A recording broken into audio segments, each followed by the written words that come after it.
When we think about the Indian Constitution, words like justice, equality, and freedom often come to mind.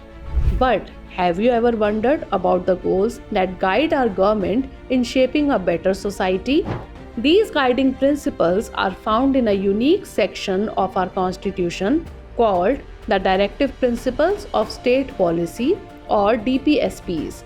But what exactly are these and why do they matter?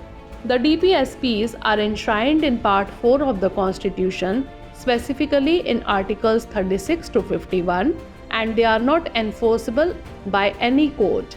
So while they may not be legally binding like fundamental rights, they serve a higher purpose.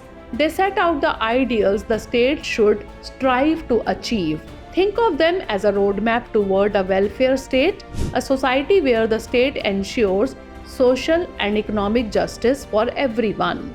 From providing free education to promoting the health and well-being of citizens, the DPSPs aim to build a more inclusive, fair, and progressive India. But where did these ideas come from? The concept of DPSPs was influenced by the Irish Constitution and was included in the Government of India Act of 1935.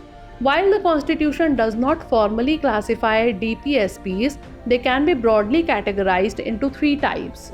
First is socialist principles, focus on social and economic justice. For example, Article 38 promotes welfare through social order, and Article 39 directs policies to secure adequate means of livelihood. Second is Gandhian principles. Inspired by Mahatma Gandhi's vision, these principles emphasize rural development, self-governance, and the promotion of cottage industries. And liberal intellectual principles.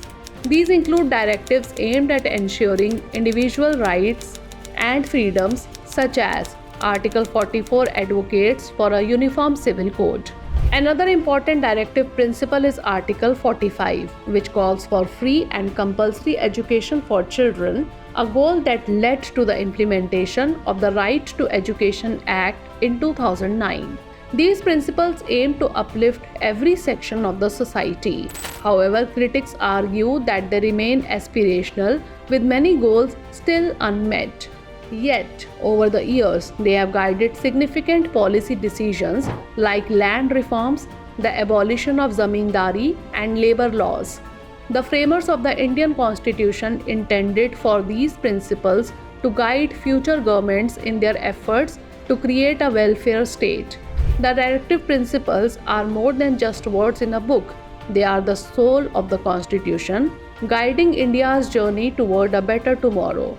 As Dr. B.R. Ambedkar rightly said, political democracy cannot last unless there lies at the base of it social democracy.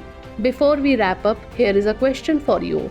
Which part of the Indian Constitution deals with the directive principles of state policy? Part 2, Part 3, Part 4, or Part 5? Drop the answer to this question in the comment section. Stay tuned for more such exciting topics. Thanks for watching.